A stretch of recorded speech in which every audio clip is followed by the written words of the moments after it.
Om Shri Sai Ram. We offer our most loving pranams at Bhagawan's lotus feet. And dear listeners, we welcome you to another episode on the series that we've been doing on the life of Mrs Ratanlal, a great devotee of Swami. Earlier this week, we celebrated the International Women's Day. And in continuing in that spirit, we are here to celebrate the life of another great woman in the Sai fraternity. In fact, not just one. We are going to talk about and be inspired by two such great women. Any life, for that matter, finds fulfillment when it gets associated with Swami, and that is the same with women too.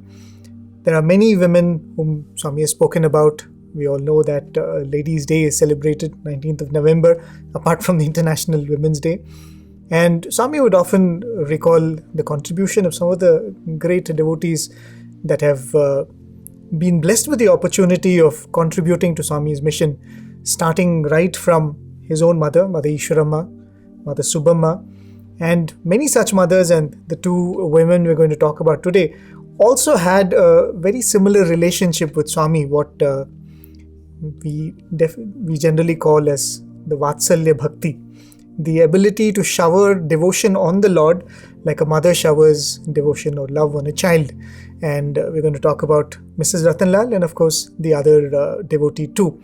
But before we go to what we are here to talk about, maybe we'll have a quick recap. I think this is the 5th episode in the series. Yeah. So Bishu can give us a short recap of what we've covered so far. 5th episode in the series, yes, Prem. And if you see in the last 4 episodes, we started off with how Swami entered the life of Mrs. Ratanlal in a lightning manner in 1965. We talked about how Swami brought about a 180-degree change in her husband's attitude. Swami changed his heart completely and he started getting crazy about Bhagawan. Then we talked about their trip to Puttaparthi in those days, literally living under trees. We talked about their first interview with Bhagawan and how when Swami saw Mrs. Ratanlal in the interview room, Swami should just sing songs that were composed by Meera. And we also talked about how Swami thrilled Mrs. Ratanlal by making that surprise visit to Ratanlal Amma's home when Swami was in Mumbai. And it was during this trip in 1967 when Swami was in Mumbai that many very interesting things happened. We talked about the drama that was staged in the Shanmukhananda Hall in the previous episode by the Veda Pathshala boys. And it was during this trip that this historic meeting of the Rajmata of Navanagar with Bhagawan happened. And Mrs. Ratanlal was instrumental in this entire play orchestrated by Bhagawan. And to give you a background of this story, in the previous episode, we told you how Bhagawan mysteriously cured the Raja, the king of Navanagar, Digvijay Singh Ji, of his mysterious ailment, and how he started developing faith in Bhagawan, and how he actually came to Puttaparthi in those days when you had hardly any facilities.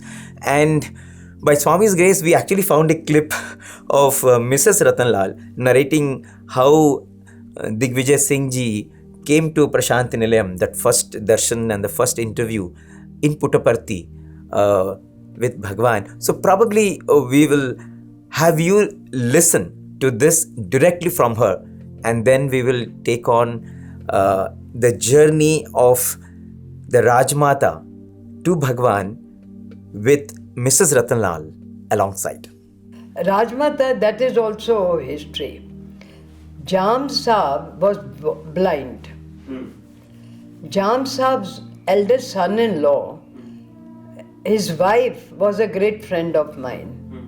I had started a boutique. Actually, the boutique was started by a Russian lady whose husband owned all the wells, oil wells in the Middle East. When the Bolsheviks came, they had to, so she, some or the other, managed. But she had a great thing.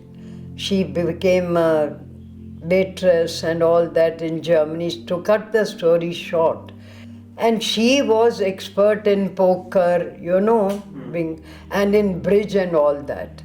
So they invited her to India to teach bridge to them. Okay. She comes. Then she started this sari business and we were all buying. Suddenly they decided to go to Switzerland. Now she was very fond of me. So she said, I want to hand over the business to you. I said, I have no money, I cannot take it, because we were at that time again going down. She says, payable when able, because she used to feel that she can, and I'll come every 6 months and all that. To cut the story short, much of against my wishes, now Jamnagar Maharani, Jamnagar's daughters and everybody was her. She taught Jam Sahib bridge and all that. Then Jam Sahib appointed her Ashoka, he was in charge, and she did all the decoration. And in Jamnagar she did all the palace, and like that she became quite famous. Now Jam Sahib's eldest daughter, Harshad, who was married to Limdi, she was a great friend of mine. And when I became Swami's devotee, I'm still doing business, but I'm only talking about Swami, So she talked to her husband, and then she talked to her father. And the father's special plane, special car, special chair, because I think 4 or 5 people of us would be that size. He comes to Puttaparthi. So his chair couldn't go into the interview room. He lands in Bangalore? He landed in Bangalore, then he sat in the car, then his chair and everything came to Puttaparthi. Puttaparthi has no rooms, Puttaparthi has no water, that was in 68. Puttaparthi had no accommodation, nothing. Some or the other Swami did this, the chair went inside. We were there. And Swami tells him, you go back, I will come to Jamnagar. So that, dear listeners, was the narration of that beautiful interaction between Jam Sahib, the ruler of Nawanagar, and Swami. Quite a few interesting descriptions there. The thing of the throne or the chair in which he was brought was not fitting into the room. Interestingly, there are pictures of Jam Sahib which are available. He was a huge personality. And it's quite interesting the way Mrs Ratanlal also narrates it, that the thing was not fitting inside and Swami touched it and it fit inside. Yes. Isn't it very symbolic that probably with our own effort, not many of us would have been blessed enough to cross the threshold of God. Yeah. And I think we might have come right up to the doorstep, but don't have enough grace to... He has to nudge. Right? And we need that nudge of grace. We need that push. Yeah. Right? And talking about grace and the role that God plays in this journey. Because whenever we talk about the spiritual journey, we talk of it as sadhana. Right? There is a lot of self-effort involved in that. So what is the role of grace in it? Yes. I recall Swami explaining this to one of our lecturers.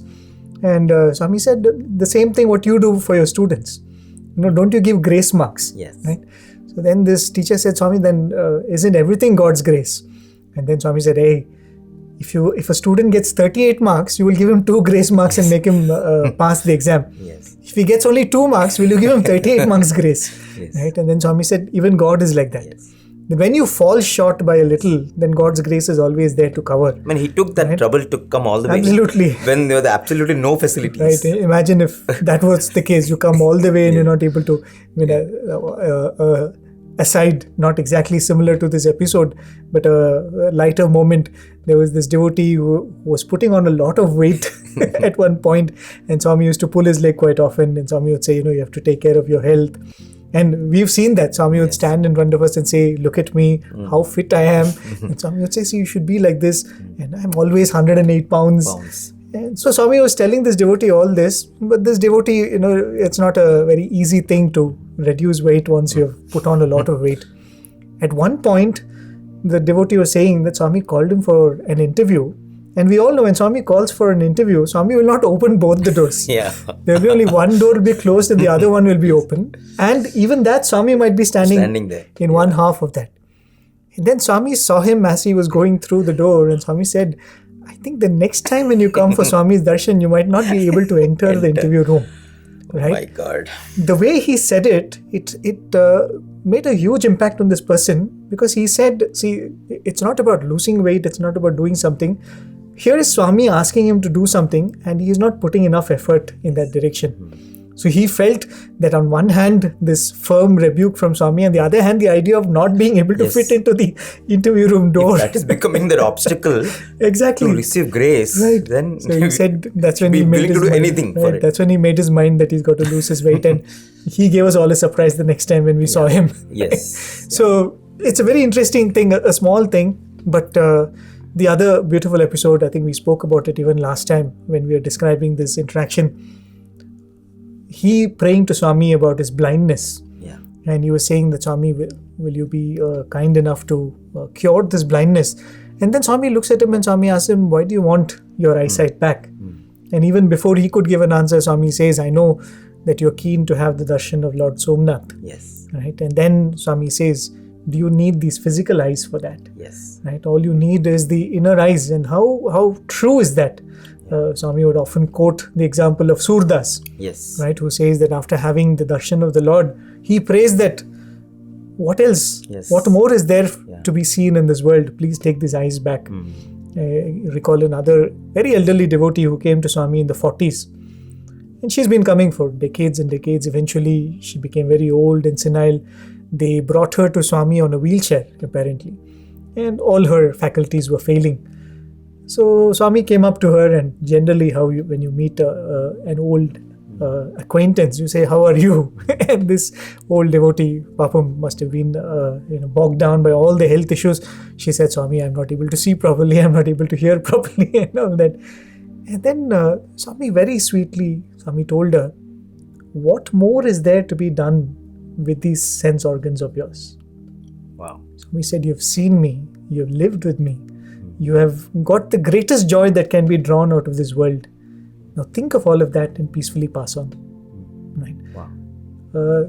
This is, of course, suitable not just for somebody who is senile and who is losing their sense organs due to age. Yes. It's suitable for all of us. All of us. We all have Yes. got the best benefit you can draw out of these sense organs, especially the sense of sight.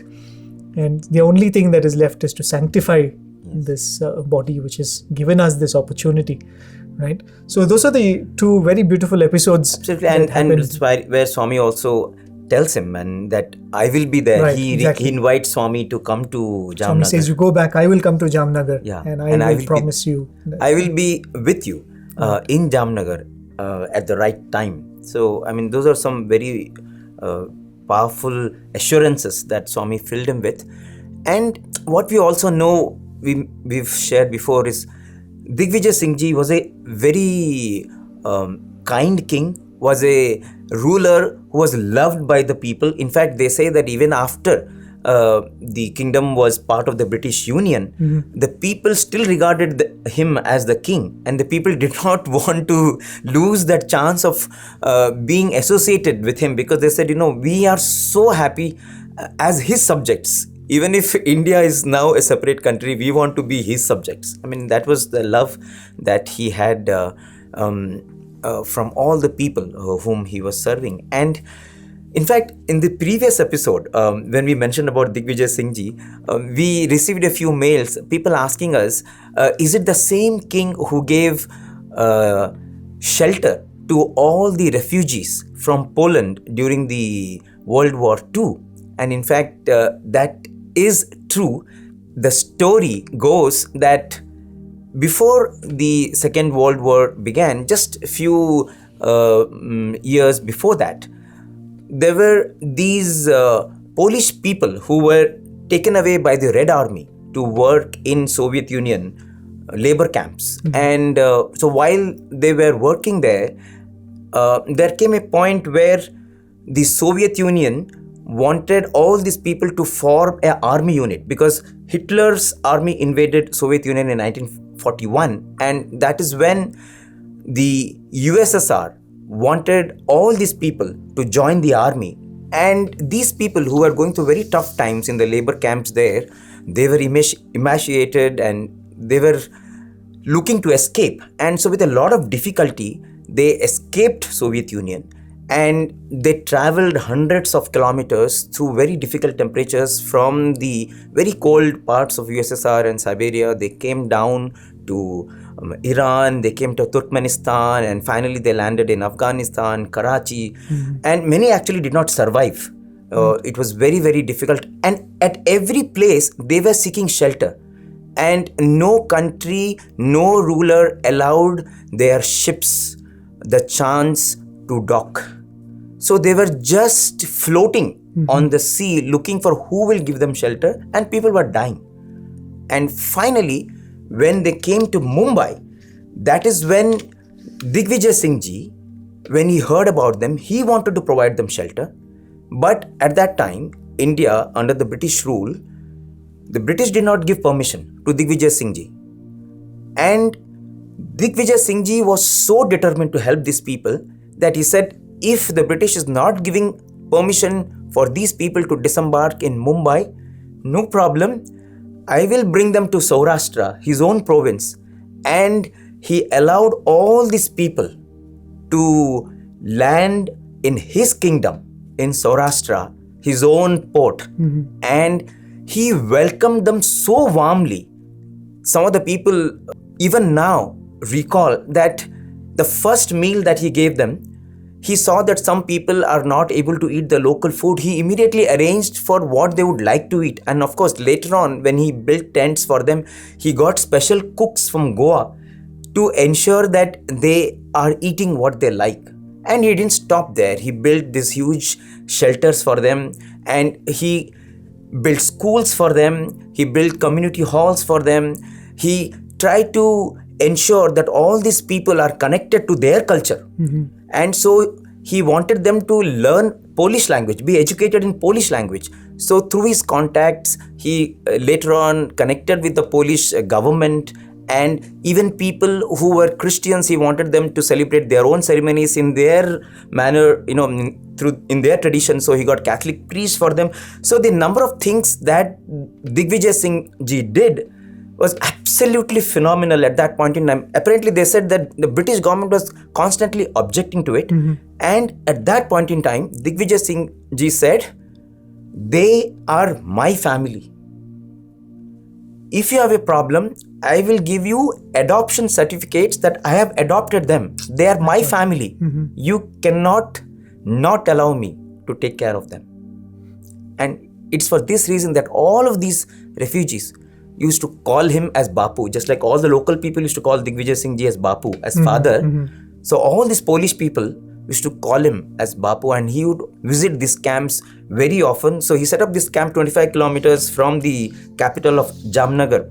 Because the Maharaja was also the Chancellor of the Council of Princes, and he was also part of the member of the Imperial War Cabinet. So he had connections with the local kingdoms. So the ruler of Patiala, the ruler of Baroda, he took support from them, and they built more facilities, they built more camps, because over the years, you had 20,000 refugees. After that first batch of 500 refugees, you had 20,000 refugees.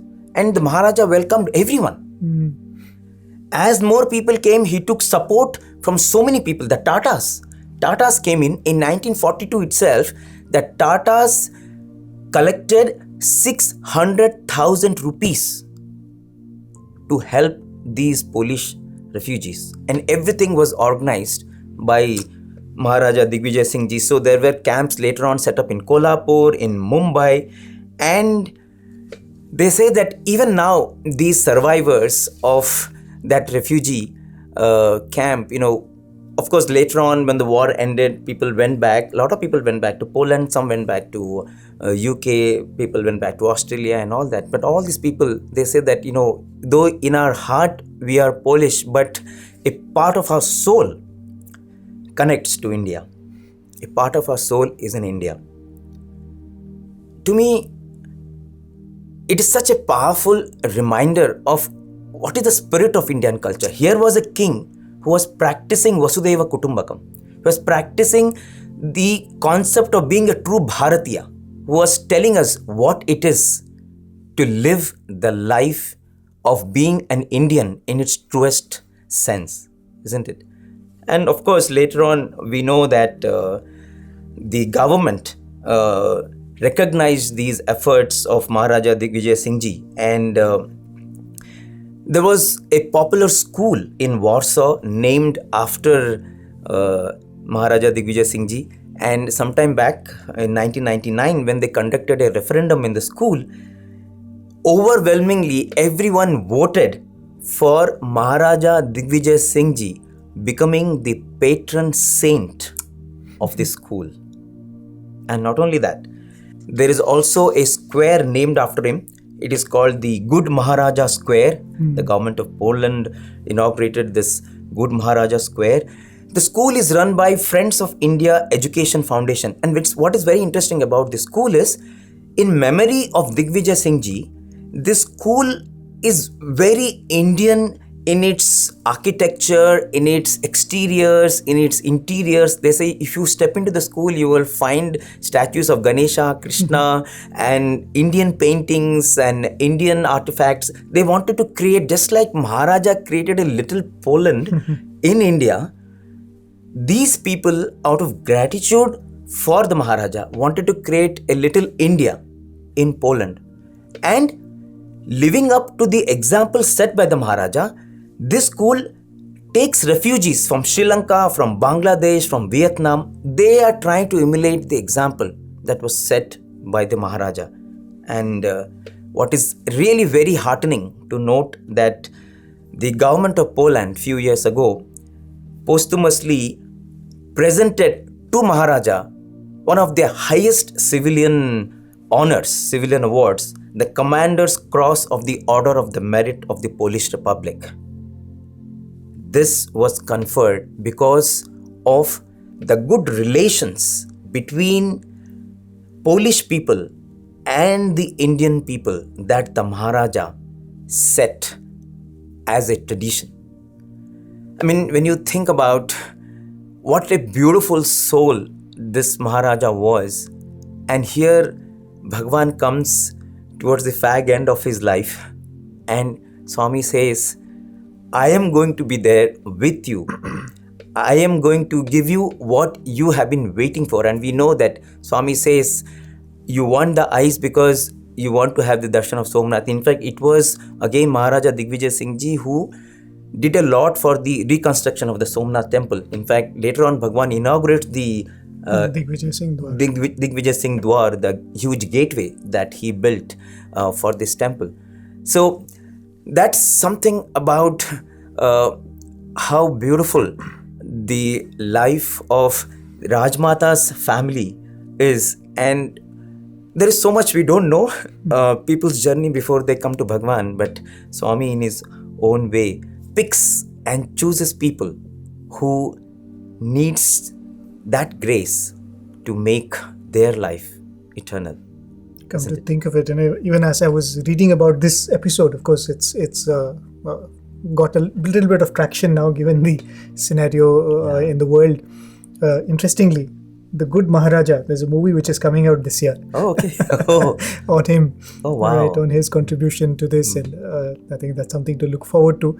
But something very interesting is, as you were saying, 1999, he was recognized with the school being named after him. Yes. Sometime in 2000, that Medal of Honor was given to him. It might have taken 50, 60 years for human beings to recognize goodness, but divinity did not take so long to recognize and reward him, isn't it?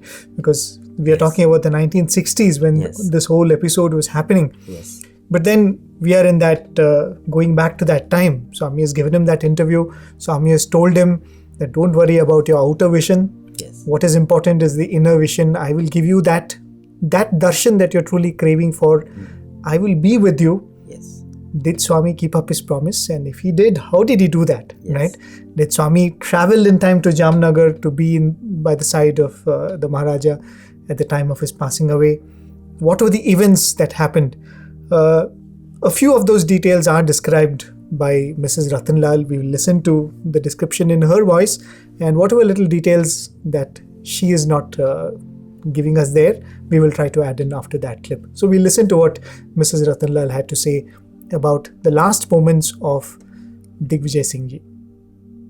So he goes back and he made a wing for Swami. But in February 70 or 69, I don't remember, he got very sick. And Rajmata is Paniwala Maharaj's disciple. That Paniwala Maharaj, even Panditji called him, wherever he would say there is water, without boring or anything, they dig and the water used to come. Now Rajmata had no idea. The Rajmata's brother's daughter, that is Kutch princess, and brother's wife, Maharani of Kutch, they are both very devoted to Swami. Now, this Jam Sahib became very sick. They declared, 5 doctors declared Jam Sahib dead. There is no pulse, there is no nothing. They want Rajmata to persuade Jam Sahib to be shifted from that bed on that, because the state will come and pay respects. And Jam Sahib is talking to Rajmata. And he is only talking that Swami has come, Swami is taking me to Somnath, Swami is opening my gate, what I have made for the Somnath temple. And ultimately he closed his eyes. Now they cremated the body. At night, Rajmata's room is very well guarded. She has a habit of reading something. She is lying down, table lamp is there. Suddenly, gad, a roll falls on the lamp shade. Curiosity, she opens, there is a big picture of Sai Baba. In the meantime, they had not announced that Jam Sahib is dead. Her niece sent, Swami comes to her, Nanda send a telegram to Rajmata that Jam Sahib has reached me. She is shivering that if I send that telegram to my aunt and he is all alive, my head will be gone. So Swami comes second time, I am also sitting there. Swami says, Nanda, have you sent the telegram? No, Swami. Send the telegram. She doesn't. I sent the telegram. That is here in Patti or Vrindavan? I'm Vrindavan, inside. Now nobody, within 15 minutes, this telegram arrives in Rajmata's hand, where Sai Baba has. She's surprised that nobody knows. And how does this? And at night that picture comes. She was absolutely flabbergasted. So that was the 3rd of February 1966. The events that unfolded in the early morning of that day that Mrs. Ratanlal narrated to us. In fact, they say that on that day, he suddenly started coughing, and Maharani was trying to help him, and Maharaja did not want to lie down again. Maharaja sat on the chair, and it was as if he was very content. It was as if he was thinking so deeply about Bhagawan. He didn't want any noise, he didn't want any conversation. He was like in a state of meditation. He was almost like in a state of samadhi. And when Maharani asked, do you want to lie down again? He said, no, I just want to be still. It was like he just wanted to be very still. And Maharani also did not know what to do. And later on, when she called the doctors, and when they checked, they found that the Maharaja has become so still. There is no pulse. There is no blood pressure. So practically, it looked like there is no life, but there was a glow on his face. And they saw that suddenly there is some movement. It is as if he is seeing something, he is experiencing something. So above the chest, there was life, but otherwise below there was nothing to say that he was alive. And it was absolutely a very, very difficult situation for the doctors. They were seeing something that they had never seen before. They didn't know how to explain this.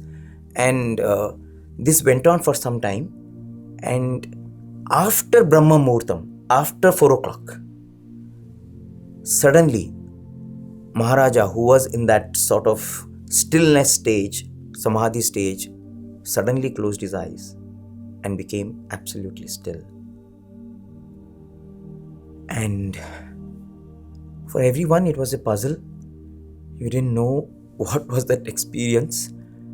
And for the Maharani, she felt that the promise that Swami had given, that I will be with him at the right time, she intuitively felt that probably that is... Actually, I think Mrs Ratanlal was saying yes, that after the doctors had actually declared him no more, she could see that he was still mumbling. And one of the things that he was saying is this, that Swami has come, he's taking me to Somnath. He's inaugurating the Digvijay Dwar. He says that which I have built, which actually Swami did much later during a visit to Somnath.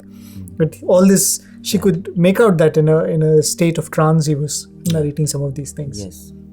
And of course, as Mrs. Ratanlal narrates, suddenly this telegram comes because nobody is aware of it. Nobody on earth had any clue about what is happening except the Rajmata and the doctors. And she's so stunned to receive that telegram. And in the telegram, Swami very clearly says that don't worry about the soul of the Raja. I was with him. I gave him the darshan of Somnath. What more do you want? A life so glorious, a life that was so filled with compassion, which Swami transformed into devotion and finally gave him the ultimate experience of divine union. I think in some ways, Swami used the Raja also to bring the Rajmata, which brought Rajmata to Bhagawan. So Swami gave the Raja what he wanted, what he deserved, and now the Rajmata, who was so stunned that how did a telegram come from nowhere when nobody has any clue, now she got more interested to know about Bhagawan, and she was so keen that now I have to meet Swami, now I have to somehow converse with Swami. I think that really increased her curiosity more about Bhagawan, isn't it? Right, and the two episodes that she narrates, of course, one of the telegram coming, and the other is that photograph manifesting in the house. There was already an episode with the photograph where the Guru comes and suddenly out of nowhere gives a picture of Swami. First of all, he gives a picture from nowhere. That is the first surprise. And then it's a picture of Swami. They've never discussed about Bhagawan, and suddenly he is introducing this picture and he's saying make worship. We had spoken about it a couple of episodes back, the previous episode I mean. So, and then this episode of the picture falling, I think it's somewhere else she mentions that was a time when she was still going through the inner turmoil of what to make of this telegram has come and the Raja's interaction with Swami. So she was thinking that Swami, give me a sign. Baba, if you are around, give me a sign. And apparently that is the time when this thing happens of the picture falling out of nowhere. It's not any room, it's a royal chamber guarded, as Mrs. Ratanlal says. Well, you cannot guard anything enough away from Swami, isn't it? So it appears there, and I mean, just listening to that episode, I'm reminded of another very famous, I'm sure many of our listeners also must be aware of this episode. There is this teacher of Swami in Orokunda school, Tammiraju, Manchiraju Tammiraju, right? One of the great souls Swami speaks of. Swami would often recollect some of these teachers. Shri Kondappa, one of the earliest teachers, Mehboob Khan, and Tammiraju. In fact, talking about great devotees of Swami who could claim to be that they've looked at Swami in a motherly way. Manchiraju Tamiraju's wife, Kameshwaramma, Yes. Swami used to call her Amma. Yes. In Orokonda, she was one of those ladies whom Swami used to go to take a lot of freedom with, and they were the very early devotees of Swami. There are some descriptions, beautiful descriptions of in the Orokonda time. Swami was still a student, but on Thursdays and Sundays, Swami would have satsangs, when the same teachers who would ask questions in the class would actually come to these satsangs and ask questions to Sathya. And Swami would clear philosophical doubts, and Mr. Tamiraju was one of those who would ask very profound questions, and that was the relationship they had. Later, when Swami moved to Puttaparthi after the declaration, understandably the family was very pained by this separation from Swami. So one day when they were missing Swami, they continued their Thursday worship. Swami had gifted them a lot of other articles of worship which they used to use to pray. So one day they were missing Swami. It was a Thursday. They were missing those congregations that they would have. And from nowhere, they say that a bumblebee, Yes. they hear the buzzing of a bumblebee, and this bumblebee comes and it seems to be carrying something. And it drops it, comes flying through the window, drops it and goes away. And what do they see? It's a picture of Swami rolled. It's actually a picture of Shirdi Baba. I mean, this is the, delivery of the weirdest kind you can think of, right? And they're so thrilled by this experience of, a bumblebee coming and dropping First a picture drone of Shirdi delivery. Baba. Exactly. Drone delivery. I was thinking of that, think of drone deliveries. This was the earliest one of those kinds. So they were very thrilled. And a few days later, something more interesting happens. This time a baby monkey comes to where this great devotee Kameshwaramma is, and very casually drops a package and goes away. We have always seen it the other way around. Monkeys come and grab what you have. But this monkey gives a package and goes away, and she's very intrigued and she opens it. It's a packet in which there is a laddu and there is a small letter in which it is written in Swami's handwriting, and Swami has written to them saying that a few days ago I sent you a picture of mine through a bumblebee. Now I'm sending you prasadam. Right? Wow. Swami's ways and the number of ways in which Swami reaches out to a devotee. Yes.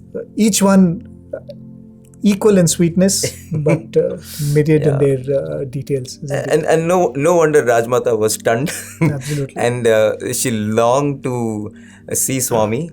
And so when she hears that Swami is in Mumbai, that's when she calls Rajmata and says, I want you to take me to him. So all the background that we gave till now to come to this point, because So that visit, 1967 visit, because that was the start of the journey of Rajmata to Prashantinilayam in a way. And as we have mentioned before, she later on became such a vital part of the Sri Sathya Sai Central Trust and the Sathya Sai Mission. We have Mrs. Ratanlal talk about it, that first visit of the Rajmata to Bhagawan's darshan. So let's hear it from her, and then we'll add a few more thoughts to it. She comes to Bombay. I had to go for my condolence because she's our very big customer, and this Russian owner. We go there. After 15 minutes, my partner goes to the club, and I got up. She said, sit down. I sat down. From 5:30 Sai Prakash till 9:30, we are talking about Swami. How do you say that he is Bhagawan? I said, Rajmata, whatever is written in Bhagavatam, whatever is written in Gita, if you sort of have all that, it is all there. No, black magic is done. I said, what are you talking? Are you talking, you are a very advanced spiritual person. Rajmata, don't use this word that Swami is, No, my Guruji says. I said, your Guruji has said, my Guruji has also said. My Guruji is also, how Swami puts all these great people under Maya because their time had not come, I said, my Guruji is also telling me. But we have to convince our gurus that he is God. Don't have this. 9:30 ultimately I said, Rajmata, my husband doesn't know, he must be waiting. Generally 7 o'clock I sit for my puja and 8:30 I finish. By that time the mandir had, ready. So please forgive me, I have to go home. 9:30 I came home. My husband is so angry with me. I said, you have dinner, I'll have my bath, little puja I did. And after 3 days we are coming to Swami. No, Swami is coming to Bombay. And he is going to be in Bille Parle. Now that was in 67. Suddenly she telephones, I'm coming with you. I said, Rajmata, it's no use coming with me. Let me send a message today and I'll take you tomorrow. I don't want you to be waiting outside. It is not correct. So she says, all right. I went. I waited for Swami to come for darshan. When Swami came, all knowing the Lord, he came near me and he stood there. And I started saying, I said, Swami, Rajmata wants to see you. She wanted to come today, but since I had not taken permission from you, so shall I bring her? I can stay out. I can come with the public, but she should not be. So Swami says, why she only? You also. As soon as you come, you will be brought inside. So we arrived, there was a volunteer standing.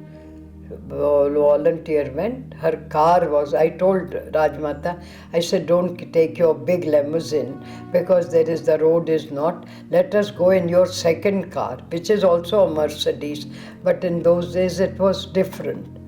Rajmata got down at it. Now she's telling me, you be with me, you be with me.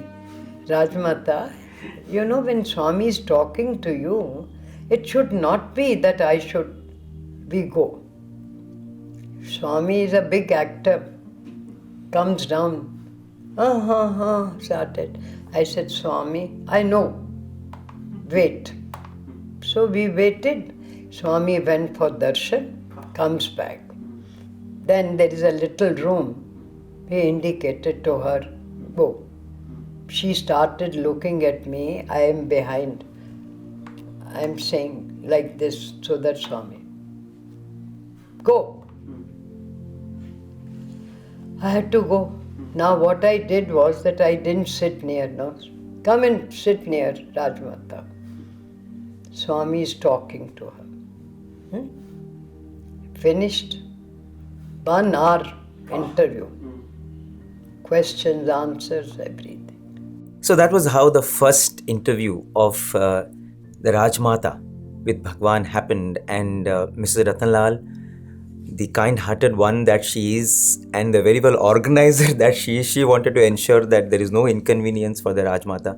And she says that, Swami, if I am coming, there is no problem, I can stand in the queue, but the Rajmata is coming, she should not be made to wait, she should have a good passage and she should have an audience. I mean, she was trying to do on her own whatever is possible to make the Rajmata comfortable.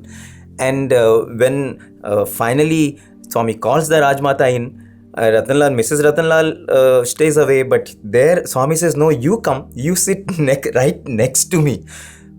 So that was very puzzling for her, and in fact, she tries to tell Swami, it's a private moment, you and Rajmata, why you want me to? No, you have to be there. I think that's very significant there. Yes, she was the instrument used by Bhagawan to bring the Rajmata, and Swami is like making it solid now that you have to be there because I am going to use you in so many such beautiful ways. And the other interesting thing also is what happened in that interview, isn't it? Right. I think one of the most important things which Mrs. Ratanlal didn't narrate because she just says that it was a 1 hour interview. Yeah. A lot of questions were asked and A exchanged. lot of things, of course, just like it happens in every interview, Swami would have And told things about her and life. I think from what we've heard so far, the Rajmata was also a very spiritually oriented Yes. person. So she did have a lot of questions that she raised, and Swami answered that. The other interesting thing is, we are referring to her Rajmata, and we constantly refer to her as Rajmata, but she was actually the Rani of Navanagar Maharani then. till Jam Sahib was alive. Yes. It is after the passing away of Digvijay Singh Ji, the son takes over as the emperor, and that is when she becomes the Rajmata, the mother of the ruling king. The Shatru Shalya Singh Ji was the son, right. who ascended the throne in 1966. And we spoke of how noble and magnanimous Digvijay Singh Ji was. Rajmata did not have the same opinion about the son who has taken over. Maybe the concerns of a mother, and you always... And you have two big shoes. Too big a shoe to fill, right? Yeah. When you look at we spoke about his contribution to the refugees from Poland. So she was very worried about the son taking over the reins of the kingdom. Concerned about the people. Right, and I think that's the most important thing, right? It was not about just merely a mother being concerned about the child of the son and how he's going to carry himself. The son was having the responsibility of so many subjects, and she was worried about them. Yes. So she placed that worry in front of Swami. She said, Swami, I'm worried about all these subjects who are dependent on the king. I hope this boy takes good care of them. And Swami said, why do you worry about that? Why do you worry about him? Swami said, set aside all of that. Today onwards, take me as your son. Wow. Right? How sweet and beautiful is it? And that is why we've been saying that very few devotees have had the opportunity to express devotion to Swami as Vatsalya Prema. And a mother showers her love towards a son. And here was Swami himself saying that you've come to me, take me as your son. And starting from here, this very beautiful relationship began, where she would refer to Swami as Kana, right? Yeah. Kanaya, another name for Krishna. But also endearingly, mothers would often refer to their children as Kana or Kanaya. So she would not, call Swami as Swami or Baba or anything like that. She would always address Swami as Kanaya. And that relationship began at this point. Yes. But it was not a smooth journey right away. Yeah. Right? There were still a little bit of hesitations in her mind. And that was also because she was a very sincere disciple. Yeah. The hesitations she felt was that she came from a discipleship of another guru. And we have heard Swami also speak of the kind of commitment that a disciple is meant to have towards the guru. So that was troubling her. I already have a guru. I've already committed myself to a guru. Is it right for me to come to Baba after this? But in a very beautiful way, Swami dissolves this problem too.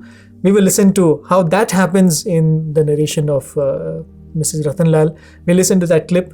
After that, dear listeners, we'll come back and we'll conclude this episode. In the meantime, Rajmata's mother, who was a Kutch princess, but Maharani of Saroi, her daughter-in-law and this started talking. And Jam Sahib had died, so they should take sannyas. She had shifted to Puttaparthi. Oh, okay. And Swami gave her that old guest house and 2 rooms. Behind there was a kitchen, and her staff and everybody was. Dasara was coming, and Swami sent word that Rajmata should come for Dasara. So we all went.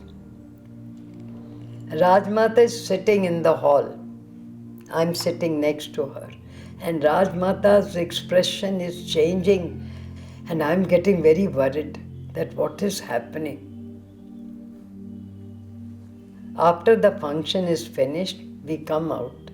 I had to cook little bit for her. So I took the food. She said, sit down.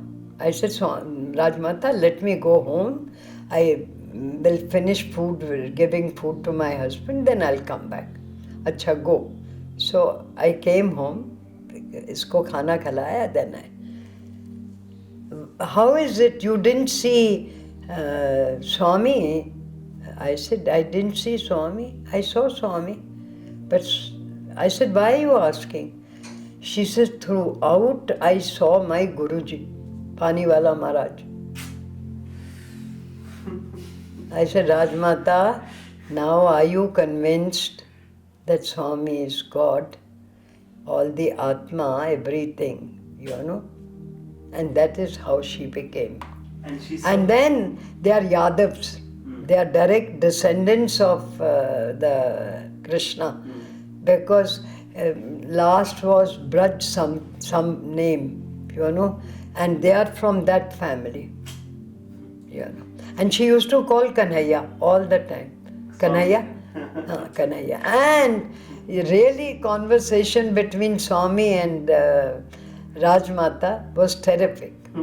She could scold him, she could, do all sorts of, all liberties. Then she built this house for her mother. Then she shifted herself. The Devi Nivas. Devi Nivas.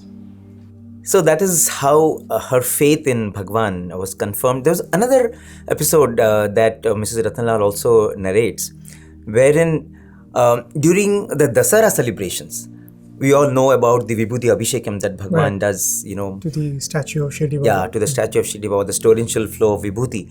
And so when the Rajmata was there on one of those occasions, and when she saw Vibhuti in that cascade, for a moment she also had doubts, like so many people have, has Swami kept all the Vibhuti compressed there and, and he's slowly removing the Vibhuti with his hand and, then it is falling. So she also was looking at it with mixed feelings at that miracle. But what stunned her was it was not just Vibhuti. She saw that there were a lot of precious stones falling, gold and a lot of precious metals. In fact, she heard tinkling sounds. So for her, it was like something else. And that moment, which all of us look at that miracle in awe, when Swami removes the hand and the flow stops. So when that happened, that's when her mind also stopped. Her doubts also stopped.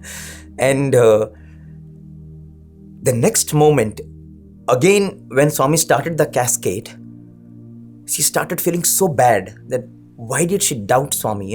Mentally, she started asking Bhagawan forgiveness for those moments of lack of faith. And she says that when mentally she asked Bhagawan for forgiveness, exactly at that moment from the stage, Swami looked straight at her. As if almost saying, okay, are you sure now? Is this enough proof? So this was another life-transforming moment in her journey with Bhagawan. As we were saying that, her faith and her love for Bhagawan just went on to a new level. But there were these little experiences which Bhagawan gave her, which solidified, strengthened her faith in Bhagawan to such an extent that from then on, everything of hers, her property, her mind, her soul, her entire clan, everything was offered to Bhagawan, isn't it? Absolutely. And what a beautiful life it has been, both of theirs, Mrs. Ratanlal and Rajmata. Of course, the series is on Mrs. Ratanlal, but because she was narrating this beautiful story of the journey of Rajmata to Swami, we went through that. But how really beautiful it is, as they would say, the more and more you listen to stories such as these of devotion, of love, it only inspires you more. It only makes you crave for more. The only thing that I would often tell myself is, whenever you listen to all of these stories, don't seek the experience that these people had. Seek the love that they found at the end of the experience. Yes. And let us pray to Swami that, Swami, you may or may not give us these kind of experiences, but the love that you gave these devotees as a gift of that experience, that you can always give us, right? And I think that is the most appropriate prayer to make to Swami, even as we go through this journey, even as we go through many more of our narrations. Let us keep this as the focus, that Swami, just like how you have touched so many lives, just like how you have owned so many lives, let our lives also be owned by you, be claimed by you, and kept as yours forever. So with this, we offer this humble effort at Bhagawan's lotus feet until we meet you next time. Jai Sai Ram. Sai Ram.